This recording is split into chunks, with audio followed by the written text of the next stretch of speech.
ও দিদি ভাই, তুমি এখানে কি রান্না করছো? আমি রান্না করছি এখন খিচুড়ি। গোবিন্দভোগ চাল, মুগের ডাল আর ছোলার ডাল দিয়ে হচ্ছে খিচুড়ি। আর হ্যাঁ, কিছুটা সবজিও দিয়েছি। তো এই যে দেখা, এখানে আমি সমস্ত মশলা টশলা কষিয়ে, চাল ডাল কষিয়ে একদম জল দিয়ে বসিয়ে দিয়েছি। এটা সেদ্ধ হয়ে গেলেই হয়ে যাবে খিচুড়ি, আর কিচ্ছু লাগবে না। আর লাস্টে যদি একটু নুন লাগে তখন দেওয়া যাবে।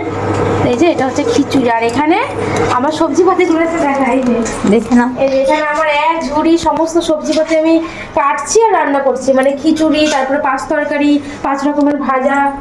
আর এদিকে মা রান্না করছে তিলের যে সমস্ত নাড়ু, মানে লক্ষ্মী পুজো যেগুলো মেন। এই যে এখানে হয়েছে নারকেল নাড়ু, তারপরে এই যে এখানে নারকেল নাড়ু আরও কিছুটা হয়েছে, এক থালাটা ঘরে রাখা হয়েছে। আর এখানে এখন হবে তিলের নাড়ু, ওই জন্য এই যে গুড় পাকানো হচ্ছে। আর এটা কি হবে? মুরকি, ওই খইয়ের মোয়া না কি বলে যেটা, যা খই মুরকি। আর তিলটা দেখাও। আর এই যে এখানে তিলগুলোকে একটু ড্রাই রোস্ট করে রাখা হয়েছে, এটা দিয়ে হবে এখন তিলের নাড়ু। তো বেশ খানিকটাই তিল আছে, যেহেতু তিলের নাড়ুটা অনেকেই পছন্দ করে লক্ষ্মী পুজোতে, তাই নারকেল নাড়ুর তুলনায় তিলের নাড়ুটা একটু বেশিই হচ্ছে।